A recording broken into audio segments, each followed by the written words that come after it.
Hello. இன்னைக்கு one more dish from North India, Shimla Mirch. That is stuffed Shimla Mirch.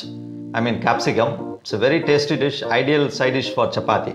சரி, அதை எப்படி செய்யுதுன்னு பார்க்கறதுக்கு முன்னாடி எங்கள் சேனல் இது வரைக்கும் சப்ஸ்கிரைப் பண்ணாதவங்க மறக்காமல் சப்ஸ்கிரைப் பண்ணுங்க. Shall we go?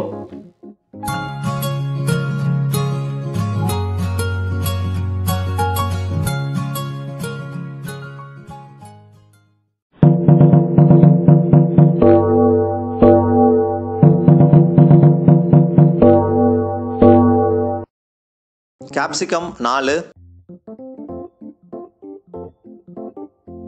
boiled potato 3,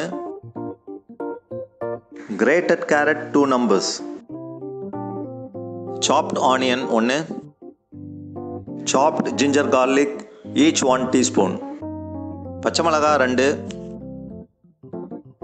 மஞ்சத்தூள் 1 teaspoon, காஷ்மீரி மிளகாத்தூள் 1 teaspoon, மல்லித்தூள் 1 teaspoon, amchur powder 1 teaspoon, garam masala 1 teaspoon, கொத்தமல்லி கொஞ்சம், ஆயில் தேவையான அளவு, உப்பு தேவையான அளவு. ஸ்டஃப்டு கேப்சிகம் பண்ணதுக்கு ஒரு பேனை ரெடி பண்ணிக்கலாம். 3 டேபிள் ஸ்பூன் ஆயில் ஊற்றி நல்லா ஸ்ப்ரெட் பண்ணி விட்டுக்கலாம். இந்த ஆயில் ஹீட் ஆகிற வரைக்கும் கொஞ்சம் வெயிட் பண்ணலாம்.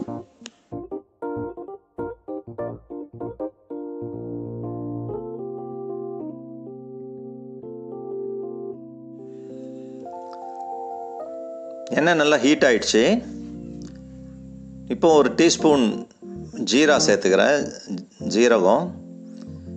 இது கூடவே ரொம்ப நைஸாக சாப் பண்ணியிருக்கிற கார்லிக் 1 டீஸ்பூனும், அதே அளவுக்கு அதே மாதிரி நைஸாக சாப் பண்ணியிருக்க ஜிஞ்சரும் போட்டு நல்லா ஃப்ரை பண்ண வேண்டியது. ஃப்ளேமு நான் சிம்மில் வச்சுருக்கேன் இப்போ, ஏன்னா அது கருகிடக்கூடாது. இந்த 3 இன்க்ரீடியன்ட்ஸுமே நல்ல ஃப்ளேவர் கொடுக்கும். இப்போ நான் பச்சை மிளகா போட போகிறேன். ஒரு 2 பச்சை மிளகா அதே மாதிரி நைஸாக சாப் பண்ணி வச்சுருக்கேன். கொஞ்சம் ஃப்ளேமை வேணால் இன்க்ரீஸ் பண்ணிக்கலாம் மீடியம் லெவலுக்கு. இந்த 3 நல்லா சேர்ந்து ஃப்ரை ஆகணும். நம்ம எந்த மசாலா ரெடி பண்ணுறதா இருந்தாலும் இந்த 3 ஐட்டமே ரொம்ப இம்பார்ட்டண்ட் ஐட்டம்ஸ். எஸ்பெஷலி இந்த நார்த் இந்தியன் டிஷ்ஷுக்கு ரொம்ப அவசியமாக தேவைப்படும். இப்போ ஒரு வெங்காயம் வெட்டி வச்சு ரொம்ப நைஸாக சாப் பண்ணியிருக்கேன், அதையும் போட்டு வதக்கிக்கலாம்.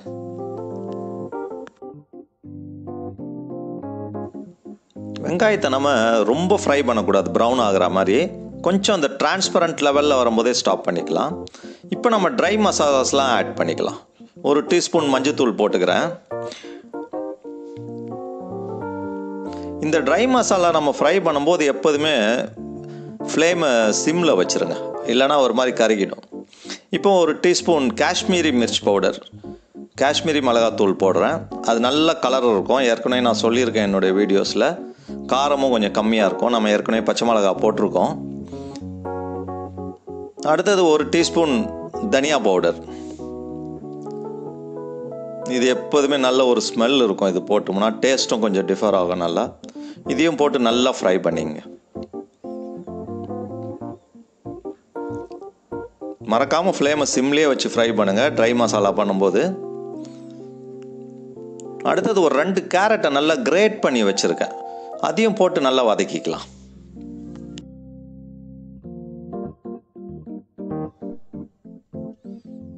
கேரட்டை நம்ம ரொம்ப லைட்டாக தான் நம்ம ஃப்ரை பண்ணோம். அந்த ஸ்மெல் இருக்கணும், அந்த டேஸ்ட் அப்படியே இருக்கணும். இப்போ இது கூட ஒரு 3 உருளைக்கிழங்கு நல்லா பாயில் பண்ணி மேஷ் பண்ணி வச்சுருக்கேன், அதையும் அந்த கேரட்டோட சேர்த்து நல்லா மிக்ஸ் பண்ணிக்கலாம்.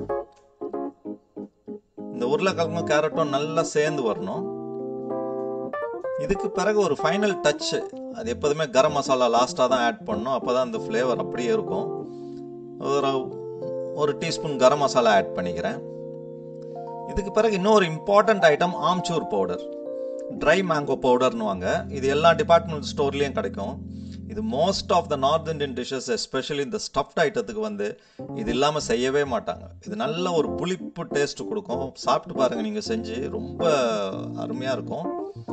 இதையும் போட்டு நல்லா மிக்ஸ் பண்ணிடுங்க.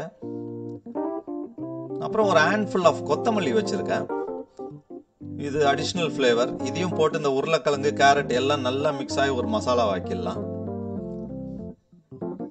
இதுக்கு தேவையான அளவு உப்பு கொஞ்சம் ஆட் பண்ணிங்க.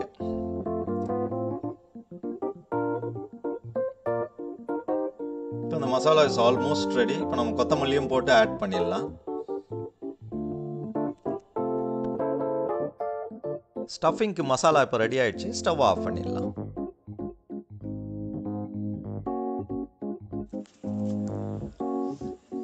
இப்போ செகண்ட் ஸ்டேஜ். இந்த ஷிம்லா மிர்ச், அதாவது இந்த கேப்சிகம் எடுத்து நம்ம உள்ளே வந்து ஃபுல்லாக க்ளீன் பண்ணி எடுக்கணும். அது ஒரு மெலி நைஃப் எடுத்துங்க. அந்த மேலே காம்பு இருக்குல்ல, அதை சுற்றி அழகாக அப்படியே கட் பண்ணி எடுத்திங்கன்னா அந்த சீடு பஞ்ச் அப்படியே வந்துடும் உங்களுக்கு. ஆமாம். அதுக்கு பிறகு அந்த கத்தியை வச்சே உள்ளே இருக்கிற எக்ஸ்ட்ரா அந்த ஸ்கின்னு, அது உள்ளே இன்னும் சீட்ஸ் எல்லாம் ஒட்டிகிட்டு இருக்கும். அந்த சீட்ஸ் எல்லாம் எடுத்து நீங்கள் கொட்டினீங்கன்னா எல்லாம் வெளியே வந்துடும். அதை வச்சே பண்ணலாம். கொஞ்சம் கையை வச்சும் நீங்கள் எடுத்து எல்லாத்தையும் க்ளீன் பண்ணிடலாம். அப்போ தான் நம்மளுக்கு ஸ்டஃப் பண்ணுறதுக்கு நல்லாயிருக்கும். ஏன்னா அந்த கடைசி எண்டு வரைக்கும் நம்ம அந்த மசாலாவை ஸ்டஃப் பண்ண வேண்டியது இருக்கும். ஸோ பொறுமையாக அழகாக செஞ்சிங்கன்னா வந்துடும். ரொம்ப ஈஸி. பார்க்குறதுக்கு தான் கொஞ்சம் கஷ்டம் மாதிரி தெரியும். ரொம்ப டெண்டராக இருக்கும். அதனால் நீங்கள் கட் பண்ணும்போது கொஞ்சம் பொறுமையாக கட் பண்ணுங்கள். இப்போ இன்னொன்று உங்களுக்கு எடுத்து காட்டுறேன் பாருங்கள். ரொம்ப சாஃப்டாக இருக்கும். அழகாக வந்துடும். எல்லாத்தையும் இந்த மாதிரி செஞ்சு எடுத்துருங்க.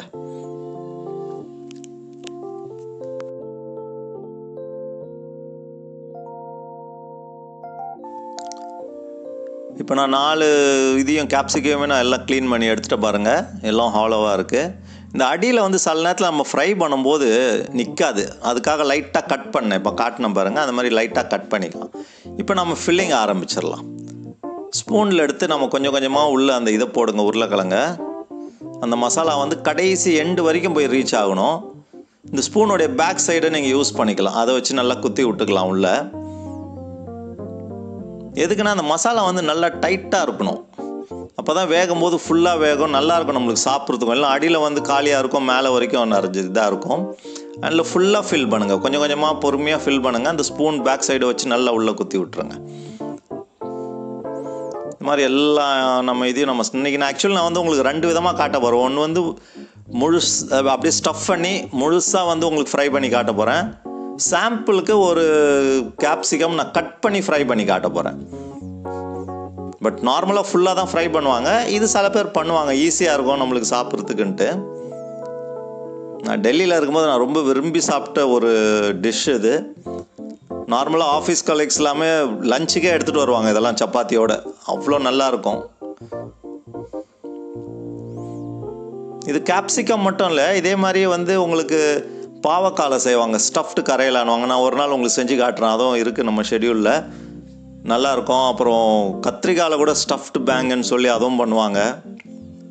இது நார்த்தில் ரொம்ப ஃபேமஸ். ரொம்ப நல்லாயிருக்கும்.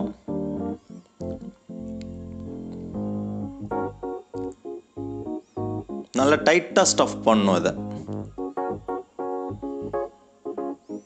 பார்க்குறதுக்கு தான் ப்ரொசீஜர் ரொம்ப லாங்காக இருக்கும். பட் செஞ்சு முடித்த பிறகு டேஸ்ட்டு அவ்வளோ எக்ஸலண்ட்டாக இருக்கும். இப்போ நல்லா வந்துடுச்சு பாருங்கள். நான் ஃபுல்லாக மேலே இருக்கிற வரைக்கும் ஃபுல்லாகவே நான் இது பண்ணிட்டேன், ஸ்டஃப் பண்ணிட்டேன். இதே மாதிரி இன்னொன்று உங்களுக்கு நான் ஸ்டஃப் பண்ணி காட்டிடுறேன்.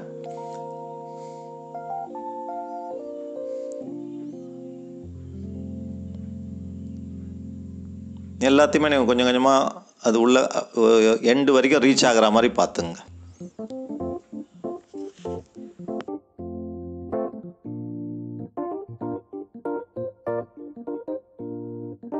இப்போ எல்லாத்தையும் ஸ்டஃப் பண்ணிட்டேன். இப்போ ஒரு பேனை வச்சு ஹீட் பண்ணிக்கலாம்.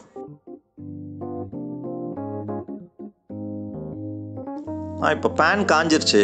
இதில் ரஃப்லி ஒரு 100 ml ஆயில் நான் ஊற்றிக்கிறேன். அந்த ஆயிலும் கொஞ்சம் இப்போ ஹீட் ஆகட்டும்.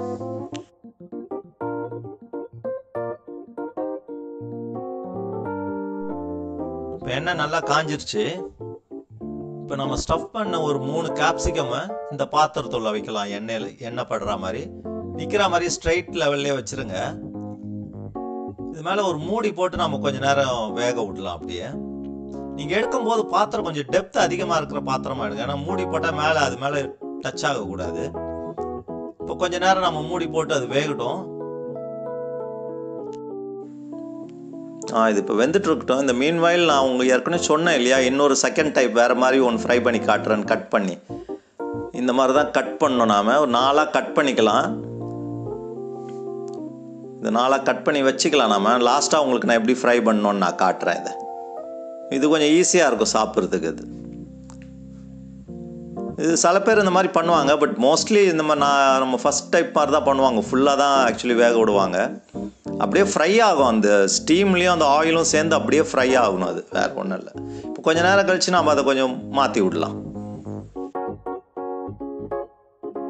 இப்போ ஓப்பன் பண்ணி பார்க்கலாம். நாம் நல்லா கீழ் போர்ஷன் நல்லா இதாகிட்டுருக்கு, வெந்துட்டுருக்கு. இப்போ சைட்ஸ் வேகணும், அதனால் நம்ம மாற்றி மாற்றி போட்டுட்ருக்கணும். இப்போ ஓப்பன் பண்ணி பார்க்கலாம் திரும்பவும். சைட்ஸ் எல்லாம் நல்லா வெந்திருக்கு, நல்லா க்ளீனாக வெந்துருச்சு சைட்ஸ் எல்லாம். ஸோ பாட்டமும் நல்லா இதாகிடுச்சு, குக் ஆகிடுச்சு. இப்போ சைட்ஸ்லேயும் நல்லா வெந்துட்டு இருக்குது. இப்போ டாப் போர்ஷனை நம்ம தலைகீழ கொஞ்சம் மாற்றி பரட்டி போட வேண்டியது தான். அதுவும் வெந்துருச்சுன்னா எல்லாமே ரெடி ஆகிடும். இது டோட்டலாக பார்த்தீங்கன்னா ஒரு 15 to 20 minutes ஆகும் இது வேகிறதுக்கு. இப்போ எல்லாமே வெந்துருச்சு, இப்போ ரெடி ஆகிடுச்சு. இப்போ நம்ம இறக்கி வச்சிடலாம். இதை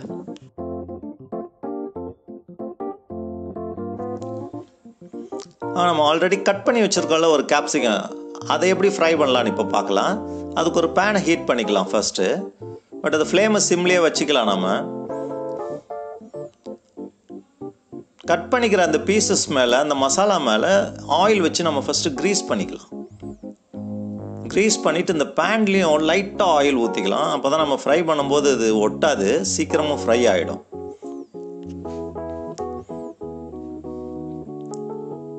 இந்த ஆயில் ஊற்றி நல்லா ஸ்ப்ரெட் பண்ணிவிட்டு நீங்கள் இந்த பீசஸ் அதில் ஃப்ரை பண்ண போடும்போது நம்ம க்ரீஸ் பண்ண சைடு வந்து பேனில் படுற மாதிரி இருக்கணும். அந்த மாதிரி மாற்றி போடுங்க. இந்த ஐட்டத்தில் ஒரு அட்வான்டேஜ் என்னன்னா சீக்கிரம் ஃப்ரை ஆகிடும். ஆயில் ரொம்ப கம்மியாக தான் பிடிக்கும், சாப்பிட்றதும் ஈஸி. மற்றபடி மெத்தடு டேஸ்டெல்லாம் சேம் இது தான், அதில் எந்த டிஃப்ரென்ஸும் இருக்காது. இதை நம்ம மூடி போட்டு தான் இதையும் வேக வைக்கணும். பட் ரொம்ப குயிக்காக வெந்துடும். இந்த சைட்ஸ்லேயும் கொஞ்சம் ஆயில் ஊற்றி வச்சுக்கலாம்.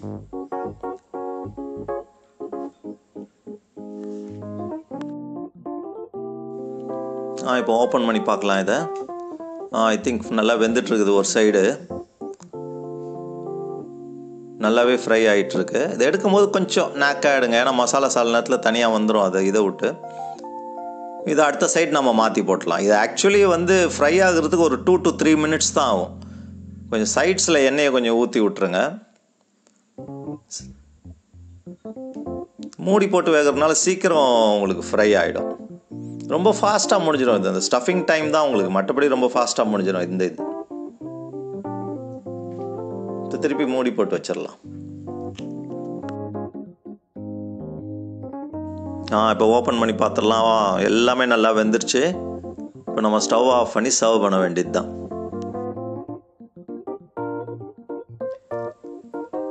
ஓகே, இந்த டிஷ் உங்களுக்கு ரொம்ப பிடிச்சிருக்கும்னு நினைக்கிறேன். ரொம்ப ஈஸி டு மேக் இட். இதில் ஆக்சுவலி நம்ம உருளைக்கிழங்கெல்லாம் வேக வச்சிடுறோம். இதை நாம் ஜஸ்ட் அந்த கேப்சிகம் குக் ஆகிற டைம் தான், அதனால் ஈஸியாக பண்ணிடலாம். சில்ட்ரனுக்குலாம் ரொம்ப பிடிக்கும். இது நார்த்தில் இதை வந்து பர்வா சிம்லா மிர்ச்னு சொல்லுவாங்க. ஐ மீன் ஸ்டஃப்ட் கேப்சிகம். ஒரு தடவை செஞ்சு பாருங்கள், அப்புறம் அடிக்கடி செய்வீங்க. நீங்கள் செஞ்சு பார்த்துட்டு உங்களுடைய கமெண்ட்ஸ் எங்களுக்கு கண்டிப்பாக கொடுங்க. அண்ட் ஒன் மோர் திங், எங்களுடைய சேனலை சப்ஸ்கிரைப் பண்ணால் மறக்காமல் பண்ணிடுங்க. ஓகே, திரும்ப உங்களை மீட் பண்ணுறேன் இன்னொரு நியூ டிஷ்ஷோட. அன்டில் தென் பாய், குட் டே.